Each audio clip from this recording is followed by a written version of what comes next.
Hello guys. Start करते हैं अपना वीडियो। और अभी ये जो सैटरडे संडे में हम ज़्यादा से ज़्यादा आईटी कंपनीज को कवर करने वाले हैं। अभी आईटी कंपनी क्यों? क्योंकि मुझे ऐसे लग रहा कि देखो, अभी मेटल में रैली आ गई, अच्छी खासी मेटल सेक्टर भाग गया। एग्री में अभी रैली आ जाएगी क्योंकि मॉनसून पास आ रहा है, तो एग्री एग्री से रिलेटेड शेयर्स जो है वो चलेंगे। शुगर सेक्टर ऑलरेडी बहुत ज़्यादा भाग चुके हैं।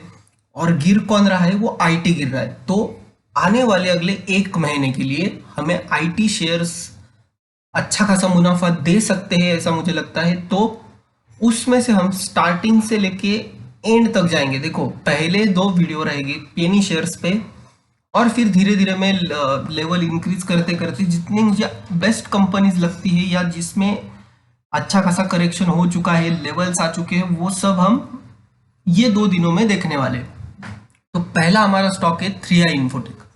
3i इंफोटेक क्यों लिया? क्योंकि ये देखो, ये चार्ट देखो, अभी 7 रुपए से स्टार्ट हुआ ये महीने पहले, ये महीने पे ये था 6.5 रुपए के आसपास, और अभी ये शेयर ट्रेड कर रहा है 9 रुपए 25 पैसे पे। ये पेनी शेयर एक जमाने में ट्रेड कर रहा था, देखो कहाँ पे ट्रेड कर रहा था, ये 150 रुपए 160 रुपए के आसपास ट्रेड कर रहा था। ठीक है, इसका अगर हम हाई देखें, 164 का इसने हाई लगाया था, और तब से ये शेयर गिरे जा रहा, और अभी ये इसमें चलना स्टार्ट हो गया है। एक साल पहले कोरोना जब आया था तो ये 1 रुपए 15 पैसे को मिल रहा था, और अभी ये शेयर मिल रहा है 9 रुपए 25 पैसे। पहले हम देख लेते कंपनी करती क्या है, कंपनी के फंडामेंटल कैसे। ये इनकी ऑफिशियल वेबसाइट है 3i इंफोटेक, आप नाम देख सकते हो। Powering transformation, delivering analytic mobility and digital to infuse agility. देखो, इसमें इनका काम क्या है? Banking and financial services. इनकी देखो, ये कहाँ कहाँ काम करती है। बैंकिंग और financial services for an industry impact by fintech innovation. It implemented to fine-tune operation and smartly use data to improve performance and enhance customer experience.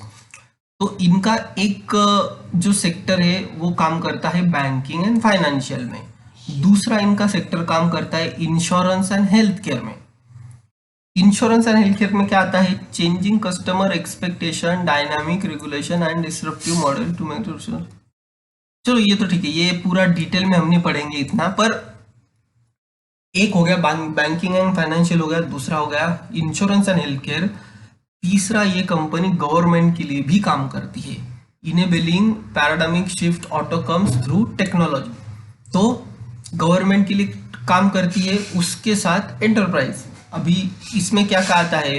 Functions are critical to achieve organisation outcome and play key role in cost optimisation and business transformation. तो company का अगर आप देख रहे हो कि कौन से सेक्टर में काम करती है, तो बैंकिंग एंड फाइनेंशियल में है, इंश्योरेंस एंड हेल्थ केयर में है, गवर्नमेंट के लिए भी कंपनी काम करती है, और एंटरप्राइज वो तो है ही। अभी इनके अगर एक्सपीरियंस देखा जाए, 3i इंफोटेक को 24 साल का एक्सपीरियंस है, 30+ ग्लोबल ऑफिसेस, 1000+ कस्टमर और 4000+ एम्प्लॉयज। मतलब कंपनी फिलहाल ट्रेड करी 9 रुपए पे, पर इनका बिजनेस अच्छा खासा है। ऐसा नहीं कि मतलब लाइक छोटा सा बिजनेस है, कोई कस्टमर नहीं है, 2-4 कस्टमर हो गए, 2-3 ऑफिसेस हो गए, ऐसा नहीं। 30+ ग्लोबल ऑफिसेस इनके, 1000+ कस्टमर है, और 4000+ एम्प्लॉय कंपनी में काम करते हैं।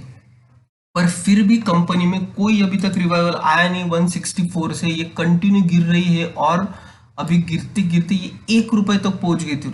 1 रुपए से अभी इसने अपवर्ड मूवमेंट स्टार्ट की है। फंडामेंटली देखा जाए तो 1495, 1500 करोड़ की मार्केट कैप की कंपनी है। स्टॉक का पी 20 पे है। एक्चुअली वैल्यू जस्टिफाई नहीं करता है, पर फिर भी मुझे ठीक लगता है। 20 का पी है, 1500 करोड़ की मार्केट कैप है। आईटी रिलेटेड कंपनी, देखो IT services, software solution coupled with wide range of IT services. तो आईटी वाली कंपनी है, पीर कंपैरिजन में बहुत नीचे आएगी, क्योंकि मार्केट कैप यहाँ अगर इतने बड़े बड़े लीडर्स बैठे हैं तो ये कंपनी कहीं नहीं लगेगी उनके सामने। सेल्स सेल्स में देखो, जून क्वार्टर से मुझे अच्छा लग रहा, 240 करोड़ का 251 करोड़ हो गया, 273 करोड़ हो गया। सेल्स में हमें जंप दिख रही, तो मतलब मुझे अगर लेना है तो मैं सेल्स देखूंगा, सेल्स में इंप्रूवमेंट हुए तो मंडे के दिन में इसमें बाइंग करूंगा, इतना तो पक्का है। अगर हम प्रॉफिट लॉस देखते हैं, कंपनी 1000 करोड़ की फिगर में प्रॉफिट कर रही, 9 रुपए की कंपनी, जो चलो अभी 9 रुपए की है, कुछ दिन पहले 1 रुपए की थी, तब 1100 करोड़ का प्रॉफिट था। 1 रुपए का शेयर 1100 करोड़ की प्रॉफिट कमा रहा है, वही बात बहुत बड़ी है। शेयर शॉर्ट टर्म के लिए नहीं है, ये शेयर लॉन्ग टर्म के लिए है, तो लॉन्ग टर्म ही होल्ड करना होगा आपको, क्योंकि शॉर्ट टर्म में ये नीचे आ सकता है। अभी कंपनी के लिए सबसे नेगेटिव बात क्या है, देखो इनके रिजर्व्स नेगेटिव में है, रिजर्व्स ही -1199 करोड़ के, और इनके ऊपर कर्जा देखो 801 करोड़ का कर्जा, रिजर्व्स भी नेगेटिव और कर्जा भी इनको अच्छा खासा कर्जा, इनको 801 रुपए का कर्जा है, तो कंपनी में रिस्क बहुत ज्यादा है, कभी भी कंपनी डूब सकती है ऐसे कंडीशन में। पर इसमें मैं क्या कहता हूँ, लिमिटेड अमाउंट, लिमिटेड 100 शेयर लेके रखने में प्रॉब्लम क्या है, 900 रुपए, मतलब एक दिन का मेरा ब्रोकरेज में 1200-1500 रुपए देता हूँ, तो ये 900 रुपए कुछ मतलब मैटर नहीं करेंगे 100 शेयर लेके रखने के और भूल जाने का। प्रमोटर के पास देखते कितना हिस्सा है इसमें, देखो FII 0.08, घरेलू इन्वेस्टर 22% होल्ड कर रहे और पब्लिक 77, इसमें प्रमोटर के पास शेयर्स ही नहीं है, विदाउट प्रमोटर कंपनी है। जैसे सुबेक्स देखा आपने, सुबेक्स में भी प्रमोटर नहीं है, वैसे ही 3i इन्फोटेक में भी प्रमोटर नहीं है। As per SEBI rule promoter ऐसा कर सकते हैं, वो अपने पास कोई स्टेक नहीं रखेंगे, पूरा स्टेक वो इनको दे देंगे, FIIs दिया है और पब्लिक के पास दे देते हैं, ऐसा एक रूल है। तो ये भी कंपनी उसी रूल पे चल रही, इसलिए मैं क्या बोलता हूँ, कंपनी में रिस्क है, स्मॉल अमाउंट के साथ बाइंग करना है। चार्ट पे लेवल देखते क्या निकल के आते थे, भी देखो ये इसने जो रिसेंट हाई लगाया था, रिसेंट हाई ये 2-3 लेवल है। सबसे पहले ये लेवल तो निकल गया, 9 रुपए 21 पैसे के ऊपर क्लोज मिल गया, तो ये लेवल निकल गया। अभी कल के दिन जब मार्केट खुलेगा मंडे में, तो जब तक शेयर 9 रुपए 31 पैसे के ऊपर नहीं जाता, 9 रुपए 31 पैसे के ऊपर नहीं जाता, इसको एक रेजिस्टेंस ये फेस करेगा, तो हमें शेयर में ये लेवल निकलने देने की है, 931 के ऊपर हमें बाइंग करना है। और शॉर्ट टर्म में मैं बताता हूँ टारगेट होगा इसका, पहला टारगेट निकल के आ रहा है, आगे का रेजिस्टेंस इसका है ये लेवल पे, ये थोड़ा सा रुकेगा, समझ लो 13 रुपए 66 पैसे पे रुकेगा। 13 रुपए 66 पैसे के बाद शेयर का टारगेट सीधा 22 रुपए होगा।